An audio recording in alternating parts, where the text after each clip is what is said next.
तो स्वागत है आपका मेरे यूट्यूब चैनल पर। और आज की जो क्लास है वो उत्तराखंड करंट अफेयर्स पर है, जो कि सितंबर मंथ के जितने भी मोस्ट इम्पोर्टेंट क्वेश्चन और सिलेक्टेड क्वेश्चन हैं जो जिनके आने के एग्ज़ाम में चांसेस हैं, तो आप साथ साथ में नोट भी कर सकते हैं। तो चलिए स्टार्ट करते हैं। हाल ही में जारी 6th खाद्य सुरक्षा सूचकांक में उत्तराखंड का कौन सा स्थान है। यानी कि अभी कुछ दिनों पहले खाद्य सुरक्षा सूचकांक जारी किया था, जो कि 6वें नंबर की थी। तो ये राज्य खाद्य सुरक्षा सूचकांक थी, जिसमें पहला स्थान केरल का रहा। और उत्तराखंड का रैंक अगर पूछेगा उत्तराखंड वाले किसी भी एग्ज़ाम में, तो 18वें नंबर पर उत्तराखंड रहा है और पहले स्थान पर केरल रहा। और अगला क्वेश्चन है, वो 17 दिन नामक पुस्तक किस घटना पर आधारित है। मोस्ट इम्पोर्टेंट क्वेश्चन है। सिलक्यारा सुरंग में फंसे श्रमिकों पर, यानी कि उत्तरकाशी में जो सिलक्यारा सुरंग है, वहाँ पे आपने देखा होगा कि सुरंग में 41 या समथिंग कुछ श्रमिक जो थे वो फंस गए थे और कुल उनको 17 दिन वहाँ पे रहना पड़ा था। तो इसी घटना पर आधारित है ये। और इस पुस्तक का जो राइटर हैं, लेखक हैं, वो है राजीव रंजन सिंह। तो वो 17 दिन अगर लेखक पूछेगा तो राजीव रंजन सिंह। और किस घटना पर आधारित है, सिलक्यारा सुरंग। अगला है, हाल ही में भारत कजाकिस्तान संयुक्त सैन्य अभ्यास काजिंद 2024 कहाँ शुरू हुआ। मोस्ट इम्पोर्टेंट अच्छा क्वेश्चन है। भारत और कजाकिस्तान के बीच हुआ है ओली चमोली में, उत्तराखंड में। काजिंद 2024 ये एक सैन्य अभ्यास है। और इसका जो मेन उद्देश्य था, शहरी और पहाड़ी, यानी कि दो देशों के बीच शहरी और पहाड़ी इलाकों में जितने भी आतंकवाद विरोधी अभियान होते हैं, उन पर ध्यान केंद्रित करते हुए अपनी सैन्य क्षमताओं को बढ़ाना है।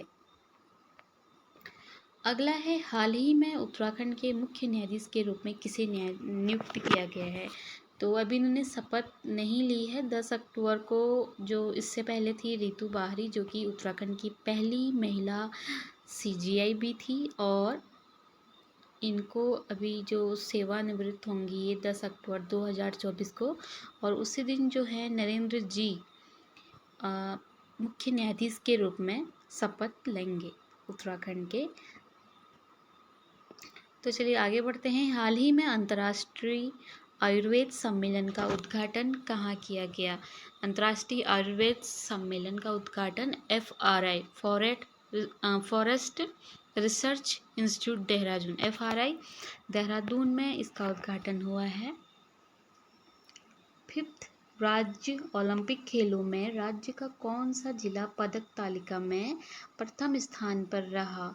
यानी कि जो अभी कुछ दिनों पहले राज्य ओलंपिक खेल हुए थे, ये हुए थे हल्द्वानी, गोलापार और रुद्रपुर में।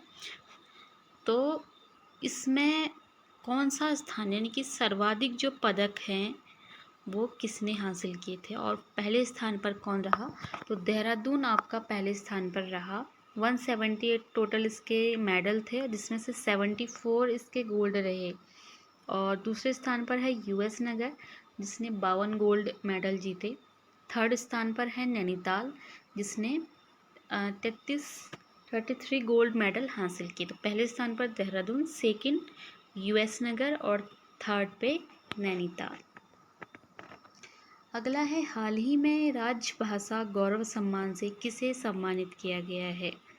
प्रोफेसर गिरीश चंद्र जोशी होगा। तो कुछ दिन पहले ही इसकी घोषणा हुई है, राजभाषा गौरव सम्मान जो कि गिरीश चंद्र जोशी को मिला। और इनकी पुस्तक कौन सी है, विज्ञान और ब्रह्मांड इतिहास तथा अवधारणा के लिए, यानी कि इस रचना के लिए। अगर कभी वैसे भी पूछ सकता है डायरेक्ट कि विज्ञान और ब्रह्मांड इतिहास तथा अवधारणा, यह किसकी रचना है। तो प्रोफेसर गिरीश चंद्र जोशी की रचना है, और जिनको हाल ही में राजभाषा गौरव सम्मान से सम्मानित किया गया। अगला है, हाल ही में सरकार ने ग्रामीण उद्यम वेग वृद्धि परियोजना का नया नाम क्या रखा है? यानी कि ग्रामीण उद्यम वेग वृद्धि परियोजना का अभी जो नाम रखा गया है, चेंज किया गया है, ग्रामोत्थान आ सकता है। अच्छा क्वेश्चन है कि किस योजना का अभी हाल ही में नाम चेंज करके ग्रामोत्थान रखा है, या इस परियोजना का नाम बदलकर क्या रखा है, तो ग्रामोत्थान। ठीक है।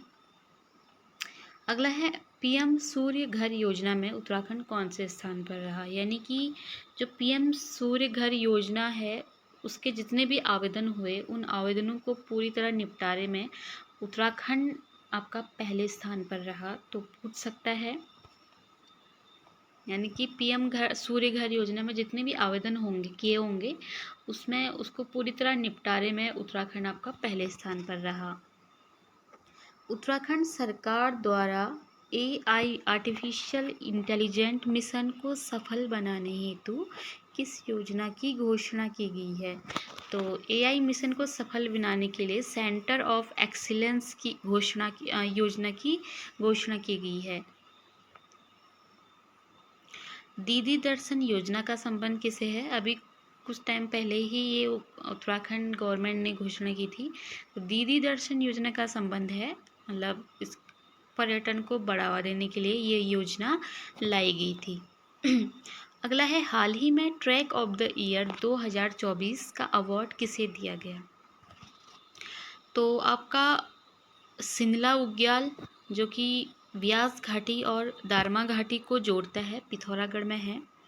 और सेकंड है सरुताल, उत्तरकाशी, बड़कोट तहसील में है ये। तो अच्छा प्रश्न है, बन सकता है किसी एग्जाम में। सिंधला बुग्याल और सरुताल को ट्रैक ऑफ द ईयर 2024 का अवार्ड दिया गया है।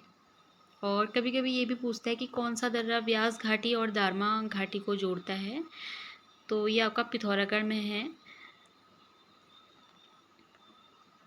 तो आज के लिए इतना ही। वीडियो अच्छी लगी तो लाइक और सब्सक्राइब जरूर करें। और नेक्स्ट वीडियो में हम अक्टूबर मंथ जब कंप्लीट हो जाएगा, या उससे पहले ही एक वीडियो और लेके आएंगे करंट अफेयर्स पर। तो ये आपके मोस्ट सेलेक्टेड क्वेश्चन हैं। और आज के लिए इतना ही। धन्यवाद।